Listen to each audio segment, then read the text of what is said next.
va donc poursuivre avec Monsieur Serge Koukounian. Docteur, on va aller directement donc en votre compagnie pour évoquer aujourd'hui l'impact de la confiance en soi en business. Tout à fait, bonjour. Bonjour, vous allez bien? Super bien.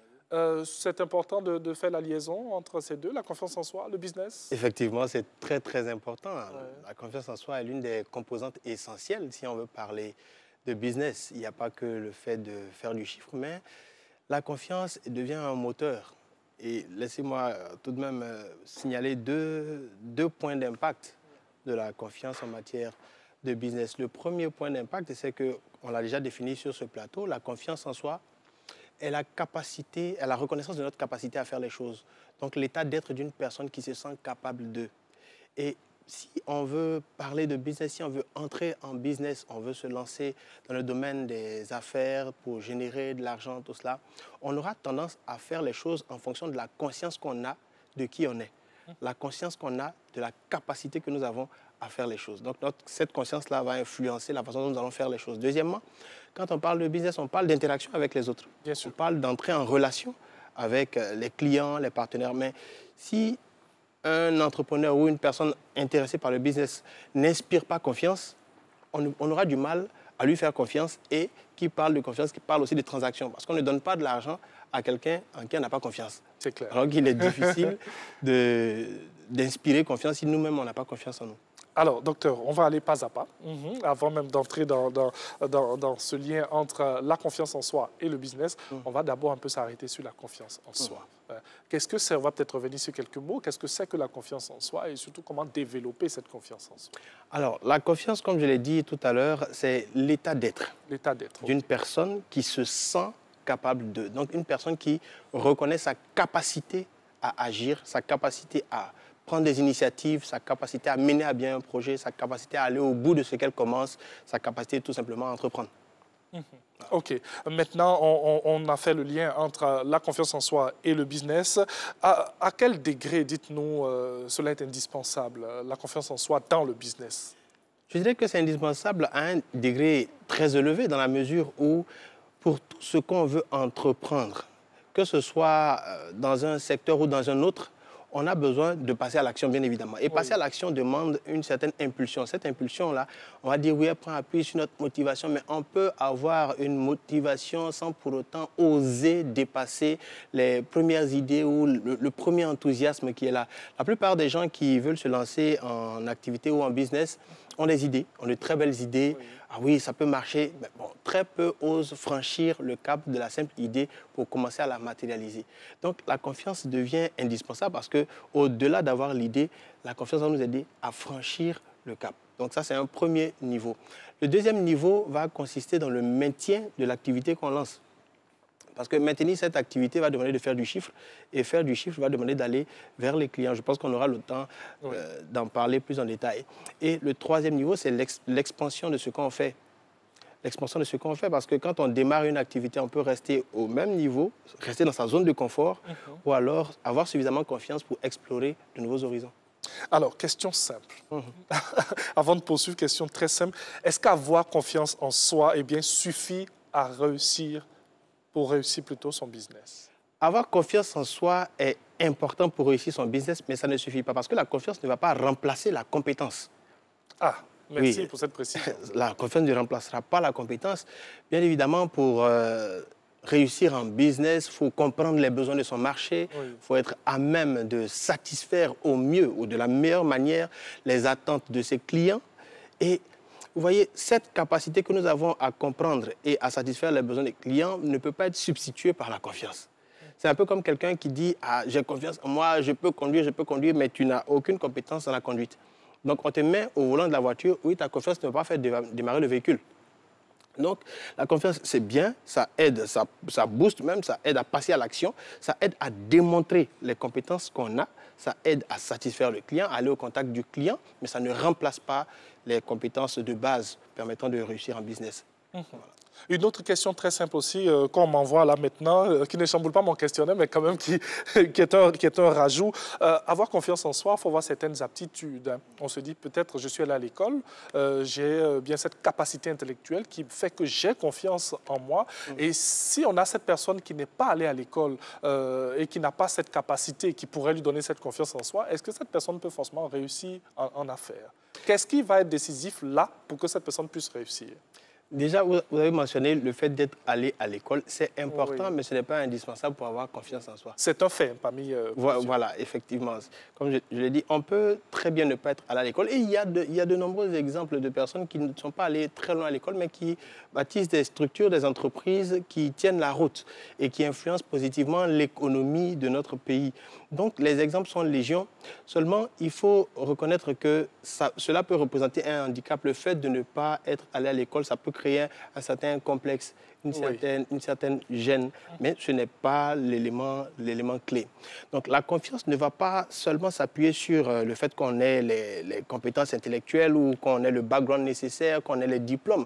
Parce que vous remarquerez qu'il y a bien des gens qui ont des diplômes, qui sont instruits dans un certain domaine, mais qui ne sortent pas des sentiers battus, qui ont du mal à lancer ne serait-ce que la plus petite entreprise, qui ont du mal à mettre en œuvre le plus petit business qui leur vient à l'esprit. Et ça, leur diplôme ne les aide pas dans ce sens-là. Donc vous verrez que la compétence ne va pas s'appuyer seulement sur cela, mais sur la reconnaissance de nos habilités à mener à bien le projet qu'on a en tête, à aller vers les autres, à dépasser cette gêne que pourrait représenter le fait d'entrer dans l'univers de l'autre pour lui proposer ce qu'on sait faire. Vous avez aussi évoqué le fait de faire des affaires, c'est être en relation avec les autres. Ouais. Voilà, il faut être sociable aussi quelque part. Quels sont les facteurs à prendre en compte pour établir la confiance entre quelqu'un susceptible d'être notre associé, par exemple? Vous voyez, quand on entre en interaction avec les autres, il y a comme un jeu qui intervient où celui qui a le plus confiance prend l'ascendant. Oui. Il domine la relation. Oui. Et vous voyez, une personne qui vient vers une autre personne qui est tétanisée par la peur d'être rejetée, cette personne-là aura tendance à se sous-évaluer, aura tendance à dévaluer même la valeur de ce qu'elle propose. C'est d'ailleurs pourquoi vous verrez des gens qui vendent des produits et services, qui arrivent voir des partenaires ou des clients, et dès que ce client-là émet une petite objection sur le produit proposé, eux-mêmes, ils sont prêts à rabaisser le prix de leur produit. Oui. Ils sont prêts à casser le prix et ils n'insistent pas, ils ne vont pas plus loin que la simple objection du client parce qu'ils n'ont pas suffisamment confiance en leur capacité. Ou peut-être parce qu'ils ont seulement besoin là, à l'instant T, d'argent. Oui, c'est possible. Oui. C'est possible parce que, bien évidemment, la faim peut conduire quelqu'un à faire ce genre de choses. Mais vous voyez que si on entre en relation avec les gens, que soi-même, on a peur d'être rejeté, la relation, on sera en déséquilibre dans cette relation-là, on sera défavorisé dans cette relation, que ce soit un partenaire, que ce soit un client ou autre intervenant dans notre activité. Donc, le premier travail à faire, c'est de surmonter sa peur du rejet. La peur du rejet. Oui, surmonter sa peur du rejet, la peur qu'on nous dise non. Parce que le non fait mal d'une manière ou d'une autre.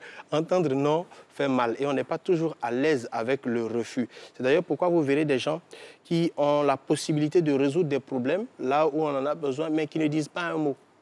Parce qu'ils se disent, ah, si je parle, on va me dire non. Ça me rappelle l'histoire d'une dame. Allons-y.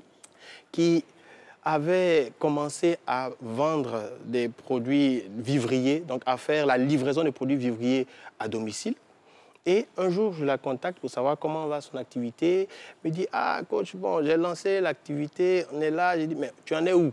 Et elle me dit, bon, je suis en train de faire des créas pour mettre sur les réseaux sociaux. La question que je lui pose, c'est de savoir, tu habites dans quel quartier? Elle dit, non, je suis dans un immeuble quelque part à Cocody. Ok. Est-ce que tes voisines savent que tu fais ce que tu es en train de faire?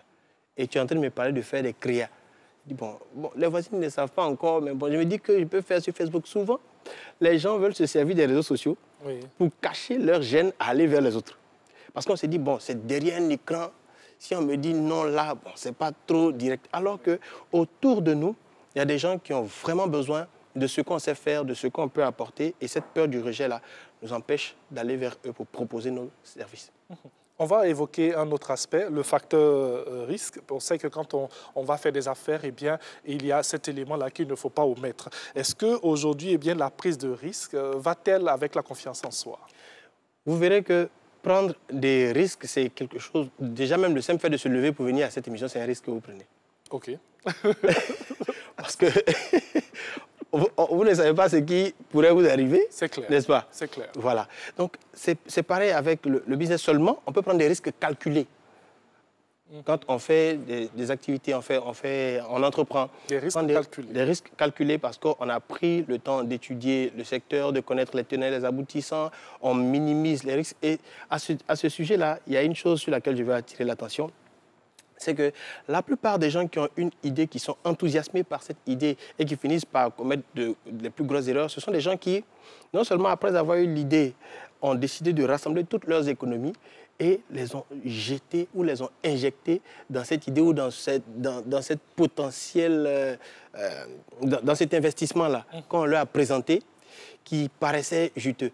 On ne mesure pas la profondeur de l'eau avec ses deux pieds. C'est clair. Non. Donc, on ne va pas prendre toutes ces économies pour mettre dans une activité. Et puis, bon, quelqu'un m'a dit, mais et si ça ne marche pas? Oui, mais et si ça ne marche pas, justement, tu fais comment pour te relever? C'est pourquoi je parlais de risque calculé. Donc, on teste le secteur, on commence l'activité avec le peu qu'on a et au fur et à mesure, on voit comment améliorer. Donc, la prise de risque, elle est inhérente à l'activité qu'on fait, au business qu'on fait, parce que quelque part, on se met un peu en danger, mais on se met en danger de manière intelligente, de manière réfléchie. Oui. Là, vous parlez de risque calculé. Donc, alors, la confiance en soi en affaires, on l'a dit, c'est primordial.